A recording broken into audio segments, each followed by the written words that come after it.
Segundo o IBGE, os casos de gravidez na adolescência no Brasil diminuíram entre 2002 e 2012. Os dados do último levantamento mostram que o número de garotas grávidas entre 15 e 19 anos caiu de 20,4% em 2002 para 17,7% em 2012. A região sudeste tem o menor índice e a região norte o maior percentual de gravidez nessa faixa etária.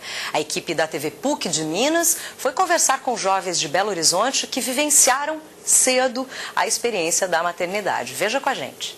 Manuela só se preocupava em juntar dinheiro para curtir a juventude. Até que... Na hora que deu positivo, parece que minha cabeça deu um branco. Eu abri o maço assim, pensei, vou fumar meu último cigarro. Eu não consegui.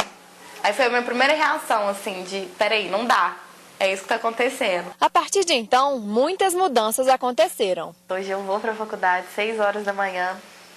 Marcelinha fica, acorda tranquila, minha mãe leva ela para escolinha. Aí vou para a faculdade, fico até 11h15, saio correndo, chego no balcão meio-dia. Aí fico no balcão de meio-dia até 6 horas, volto, pego ela na escolinha, venho para casa. Para se adaptar às novas responsabilidades, Manuela precisou da ajuda da família.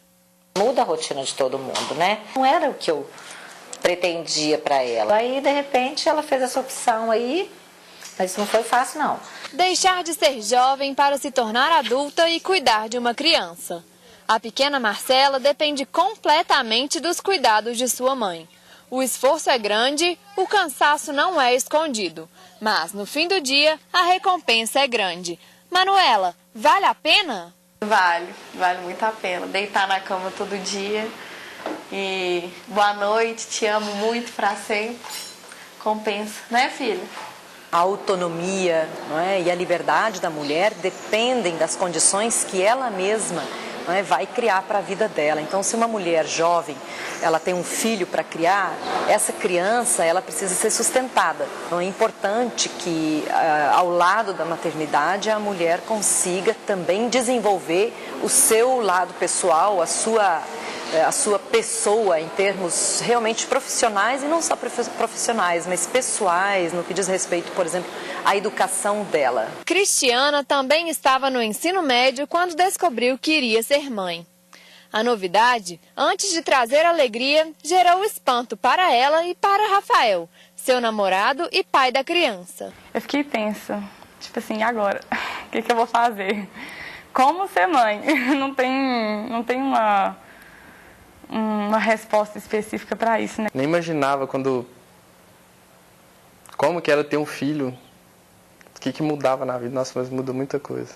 A partir de então, eles mudaram por completo suas rotinas e seus planos.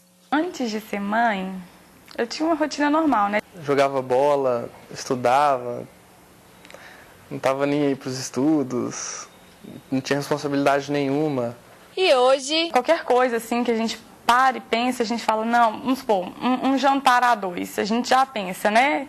O que a gente vai gastar, o que não vai gastar, a nossa filha, o que a gente tem. Querendo ou não, a cabeça muda. Eu só penso em trabalhar para ela. Apesar das adaptações e das dificuldades, cada desafio é um passo a mais para a construção de uma nova família.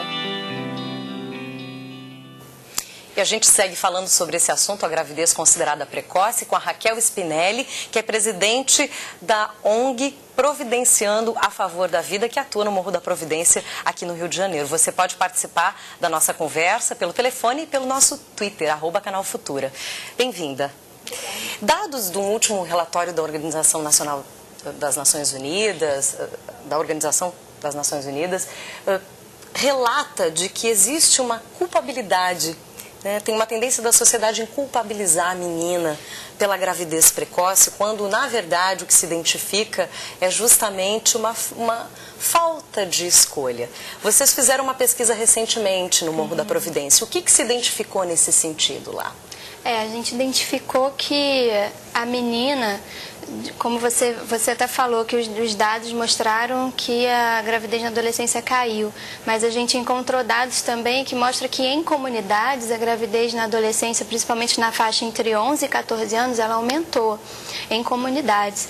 E a gente observa muito assim, até a questão familiar, que a cobrança em cima da menina pela questão da maternidade é muito maior em relação à cobrança em cima do menino. Então a menina se vê obrigada a assumir uma maternidade e o menino não se vê tanto na responsabilidade da paternidade, que na verdade ela é igual dos dois lados, né? Tem um equilíbrio entre eles. E que tipo de atividades vocês desenvolvem lá com essas meninas do morro?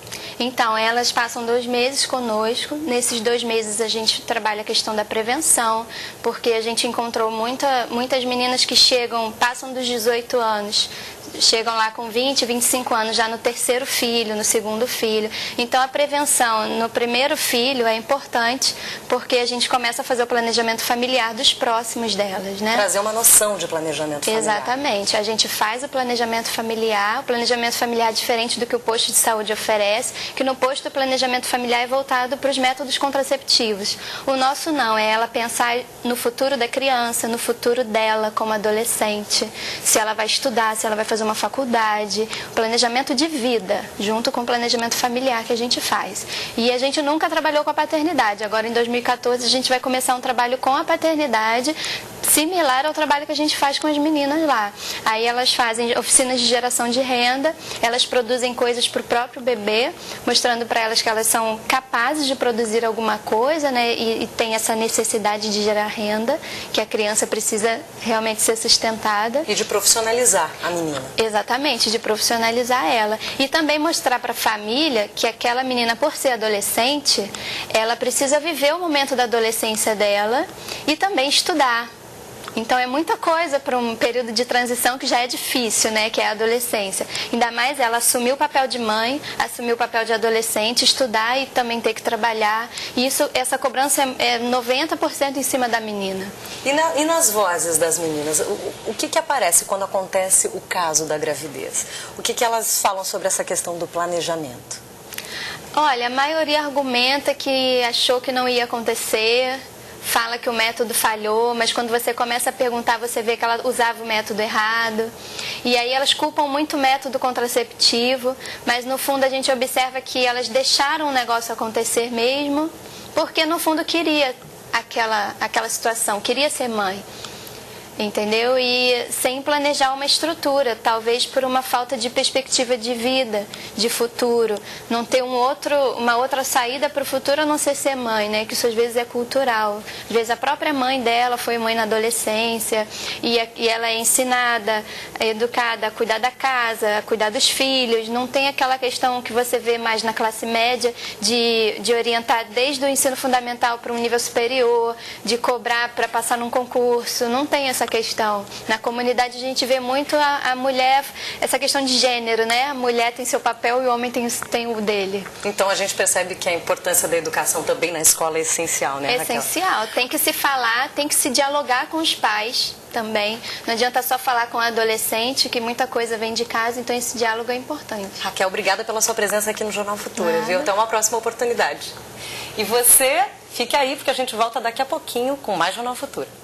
Em instantes, o passado pré-histórico no interior do Piauí valoriza a identidade dos moradores de São Vítor.